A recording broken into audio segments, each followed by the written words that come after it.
poco sobre qué son los números aleatorios, pseudoaleatorios y su relación con la simulación. Bien, repasando el concepto de simulación, tenemos que la simulación de un modelo básicamente consiste en la construcción de un programa computacional que permite obtener los valores de variables de salida para distintos valores de las variables de entrada, con el objetivo de obtener conclusiones del sistema que apoyen la toma de decisiones, es decir, expliquen o poder predecir el comportamiento de un sistema. Entonces todo se reduce a variables de entrada y variables de salida, sea cual sea el sistema que se esté simulando. Puede ser un sistema productivo, puede ser un sistema de nacimientos y de muertes, puede ser un ecosistema. Sin embargo, básicamente nos vamos a interesar en cuáles son los resultados de las variables de salida, y para ello debemos de considerar algunas variables de entrada que nos permitan predecir el comportamiento de dichas variables de salida, de acuerdo, por supuesto, a su relación y la interrelación que haya en el sistema, pues van a ser las salidas que se obtendrán. Y esto pues nos permitirá conocer más a fondo el sistema.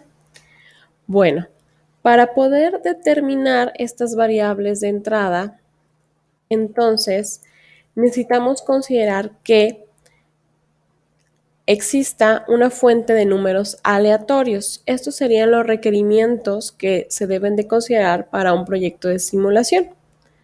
Una fuente de números aleatorios que me permitan de inicio conformar las variables de entrada. Estos números aleatorios deben de seguir una distribución uniforme donde los valores se encuentren entre 0 y 1, es decir, valores decimales. Posterior a ello, estos números aleatorios serán transformados en las variables de entrada del modelo. Obviamente, ya generando una cierta distribución a esos números aleatorios iniciales, es decir, hay que transformar esos números aleatorios con distribución uniforme a la distribución que siga realmente el problema que se está analizando.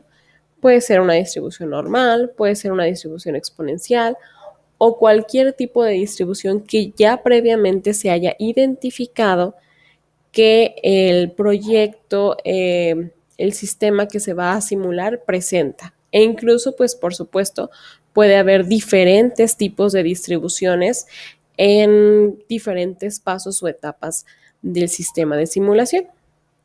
Después de que se tengan estas variables, pues ya se puede pasar a construir el programa computacional de simulación o, utilizando un programa computacional ya establecido, pues introducir todos estos datos de entrada y las relaciones para generar la simulación. Y por último, analizar distintas simulaciones del modelo para obtener conclusiones acerca del sistema. Esto es muy importante. No nos debemos de conformar solo con simular el sistema una vez y con eso poder realizar predicciones o conclusiones. No, se debe de generar una muestra de simulaciones que me permitan predecir intervalos de confianza, por ejemplo, para los diferentes valores de las variables de salida. Y con esto ahora sí poder obtener conclusiones que puedan ser certeras estadísticamente hablando. Bueno, aquí lo que más nos interesa es ¿y de dónde salen los números aleatorios? ¿Qué son los números aleatorios? Bueno, como su nombre lo dice, los números aleatorios básicamente son números que surgen al azar, que no tienen un patrón que los relacione entre ellos. O sea, es decir, damos un primer número y que ese número no tenga relación con ninguno de los siguientes números subsecuentes que se obtengan. Eso es básicamente un número aleatorio. Números completamente aleatorios, pues en la naturaleza pueden ser fáciles de imaginar. Por ejemplo, cuando se lanza una moneda, lanzar un dado o en una lotería. Pero, pues para una simulación necesitamos más que 2 o 3 o 20 o 50 números aleatorios, como podemos tal vez obtener en estos ejemplos. sino que, bueno, necesitamos tal vez cientos, miles, tal vez millones de números aleatorios.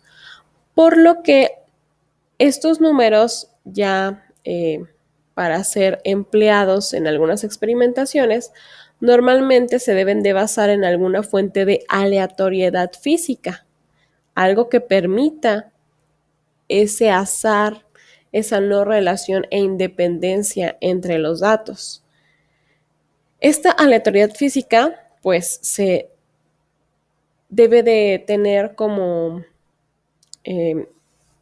característica que sea impredecible o prácticamente impredecible, caótico. Ya el ser humano se ha ocupado de desarrollar algunos sistemas que generen números realmente aleatorios basado en lo que aquí se menciona, una fuente de aleatoriedad física. Por ejemplo, utiliza el ruido atmosférico y existe una página denominada random.org que genera números aleatorios a través de los datos que se encuentran de ruido atmosférico. También existe el uso de ruido térmico en transistores en la plataforma ERNI y esta es utilizada en la Lotería de Bonos de Reino Unido. Y la Rand Corporation en 1955 publicó una tabla de 1 millón de números aleatorios y estos fueron ampliamente utilizados, seguramente los podemos encontrar en diversos libros y estos se obtuvieron de una ruleta electrónica. Sin embargo, estos sistemas de generación de números totalmente aleatorios, pues básicamente son sumamente costosos, tardados y no son reproducibles.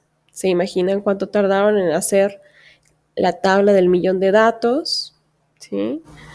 O cuánto se gastan en estar capturando información de ruido atmosférico, de ruido térmico en transistores para luego eso transformarlo a números aleatorios. Debe de haber pues toda una serie de sensores, mecanismos, computadoras, etcétera, detrás de ello. Y para un proyecto escolar, para un proyecto de una empresa sencillo que apenas se va a ver si se puede financiar, pues no necesariamente se cuenta con ese dinero ni con el tiempo para generarlo. Por lo que básicamente recurrimos a lo que son los números pseudo aleatorios, es decir, no son totalmente aleatorios, pero presentan varias de las características y básicamente me permiten generar simulaciones pues con cierto grado de confiabilidad.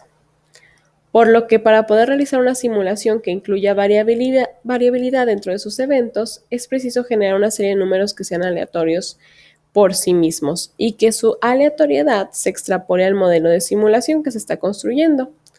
Como se puede comprender, la construcción de modelos de números aleatorios juegan un papel sumamente relevante por lo previamente explicado. Básicamente, los números aleatorios los vamos a generar de forma secuencial con un algoritmo determinístico. ¿A qué se refiere algoritmo determinístico? Pues que no tiene probabilidades, no tiene azar. ¿Cómo es posible generar números al azar mediante un algoritmo determinístico? Bueno, existen algunos algoritmos probados que permiten acercar esas propiedades de los números aleatorios a través de su programación o de su estructura y tienen en común estas características. Lo primero es una función de inicialización. Básicamente tenemos que dar un número inicial que lo vamos a conocer como la semilla. Puede ser cualquier número con unas ciertas características y este número va a ser un generador del estado inicial del algoritmo. Este número posteriormente entrará a una función de transición, es decir, aplicará una fórmula, aplicará una función a la semilla para transformarla. Y después todavía habrá una función de salidas que básicamente va a transformar lo obtenido en el proceso anterior para que el número obtenido de la semilla quede en valores entre 0 y 1, es decir, valores decimales.